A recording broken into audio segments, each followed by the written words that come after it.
បាទគ្រប់នឹងជម្រាបសួរពុកម៉ែបងប្អូនហ្នឹងថ្ងៃនេះខ្ញុំមកចែកជូនអំពីលក្ខណៈធ្វើទ្រង់យ៉ាងម៉េចល្អសម្រាប់កណ្ដូបសម្រាប់ក្នុងការចិញ្ចឹមកណ្ដូបអញ្ចឹងទ្រង់មិនថាទូចមិនថាធំនេះពុកម៉ែបងប្អូនទ្រង់នេះឲ្យតែយើងធ្វើរបៀបនេះខ្ញុំបង្ហាញទ្រង់ទី1ហើយពុកម៉ែបងប្អូនមិនថាយើងដាក់កូនឈើឈៀវឬញឹកក៏ដោយយកអត់មានក្រាលបាតអត់មានក្រាលជាក្តារឃើញទេអានេះវាមានខ្យល់ចេញចូលល្អហ្នឹងបាតត្រង់ខ្យល់ចេញចូលល្អគឺល្អសម្រាប់ចិញ្ចឹមកណ្ដូបល្អសម្រាប់ចិញ្ចឹមកណ្ដូបមិនថាមានភ្លៀងមិនថាមានអីមកគឺតើពីសាយត្រូវសើមគឺវាស្រក់ទឹកទៅក្រោមហើយវាខ្យល់ចេញចូលមកវាធ្វើឲ្យលាមកកណ្ដូបរបស់យើងហ្នឹងស្ងួតចឹងគឺវាអត់បញ្ហាដល់កណ្ដូបរបស់យើងទេមិនថានៅទូចថានៅធំហើយនេះតំដាក់ស្លឹកចេកឲ្យមិញពីម្សិលមានតែកាប់ស្លឹកចេកនេះពុកម៉ែបងប្អូនមើលទ្រង់នេះអែមហ្មងសុខភាពល្អខ្លាំងណាសុខភាពល្អទ្រង់នេះមើលស៊ីខ្ញុំដាក់ស្លឹកចេកចង់មានតាំងលាយក្របពោតកិនវាក្របពោតកិនហើយនេះវាឡើងមកស៊ីអានេះសក់5ដងដែរមានតែខ្លះ4តែខ្លះ5 4ថ្ងៃអីហ្នឹង5ថ្ងៃទៀតសក់ដល់ស្លាប់ដែរសក់ដល់ស្លាប់ត្រៀមបញ្ចាប់គូពងដែរណាត្រង់គឺឲ្យតែយើងធ្វើបាតវាមិនបាច់ក្រាលជាក្តារកុំធ្វើក្រាលជាក្តារឬក៏ជាតង់គឺវាល្អសម្រាប់ខែភ្លៀងព្រោះអាបញ្ហាត្រង់នេះគឺវាខ្លាំងបំផុតគឺខែភ្លៀងទេខែភ្លៀងឲ្យវាមានសើមនៅលិមុខវាហើយនេះឃើញទេចាំដូចគ្នាហើយត្រង់នេះចង់ពូជច្រើនជាត្រង់មួយនោះហងលិមុខវាអត់សើមទេមានភ្លៀងសាច់មកចឹងតិចវាស្ងួតបាត់ហើយអត់មានប៉ះពាល់ដល់កណ្ដូបរបស់យើងទេពេលពុកម៉ែបងប្អូនសុខភាពល្អហើយចាំមើលខ្ញុំទៅបង្ហាញទ្រង់មួយទៀតទ្រង់មួយទៀតគឺខ្ញុំក្រាលស្មើ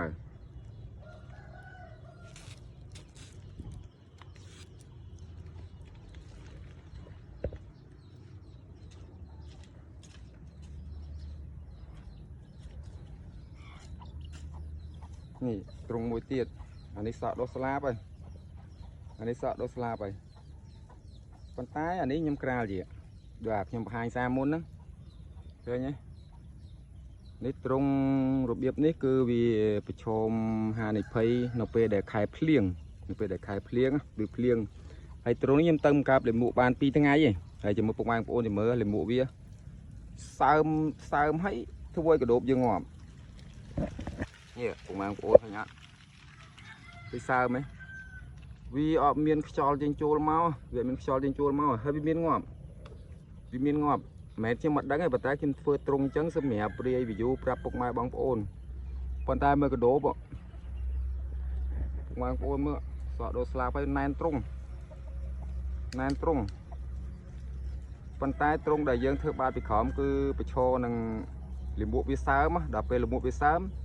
គឺវាធ្វើឲ្យឈួលកណ្ដូបយើងងាប់នេះមានឃើញពុកម៉ែបងប្អូនហ្នឹងខ្ញុំបង្ហាញឲ្យមើលមកមិនមែនថាខ្ញុំប្រាប់ពីរបៀបជោគជ័យអត់មានប្រាប់ពីបញ្ហាហ្នឹងហើយមិនមែនថាខ្ញុំដោះស្រាយបានទេខ្ញុំកើតតែលាមកវាចេញទៅ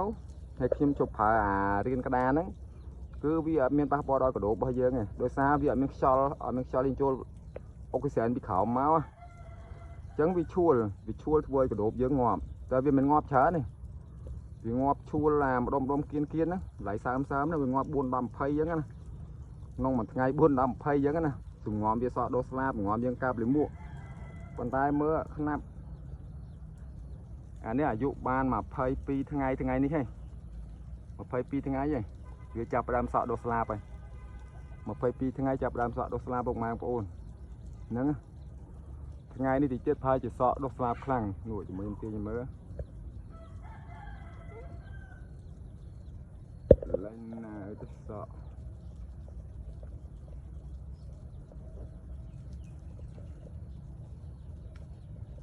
នេះបងប្អូនឃើញសក់ដោះស្លាប់ទេហ្នឹងដោះស្លាប់ហ្នឹង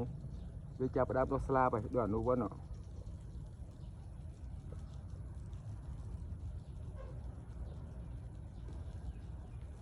ទាញអត់ឃើញ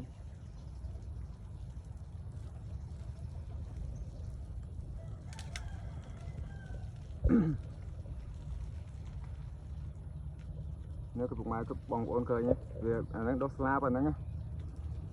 chẳng à vì dụ ca bảo vi cứ phẩm sọ của mỗi đó sọ đốt slab anh ấy bao ngày chết sọ chết ăn người quân sọ đốt slab và cái phục mai của ôn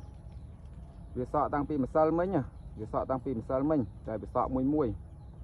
vì sọ mùi cái phục mai của ôn bà tha khơi liềm mụ với sam chẳng cứ chạp ở đam cạp ạch về lươn anh ấy việc liêng pi mà sal ngày pi ngay cho cái này cứ bị chua rồi sao liềm mụ với sam thôi nhé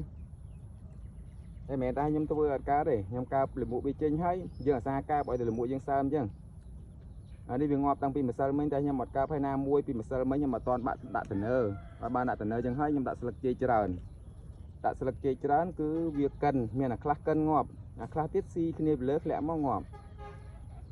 chân trung á lọ sinh nhập ca châm của đốp cứ thứ bát còng vi ở chả mình cho trên châu ta họp đôi dương chí này mới là mua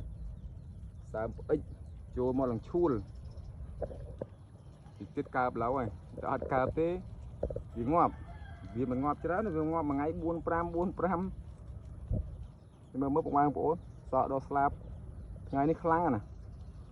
thì chết pin năng để trắng trung để sầm đạp lọ sầm đạp châm của đốp cứ dương thưa bát còng vi ở chả lá cũng cả chết được sao anh đi nhâm thưa đâm bay tục chạy chuôn thưa video chạy chuôn phục mai băng phôn đây tục chạy chuôn phục mai băng phôn đây nè đấy ngàyនេះគឺសក់ពេញហ្នឹងហើយចឹងអរគុណច្រើនពុកម៉ែបងប្អូនចង់ចាំកដោបជោគជ័យគឺធ្វើទ្រង់បាតក្រមរីកូនឈើក៏ដោយសំណាញ់ក៏ដោយឲ្យស្លាតែអត់ស្លាទេផ្អិចភ្លៀងខ្សែចូលមកលាមួកឡើងសើមផ្អិច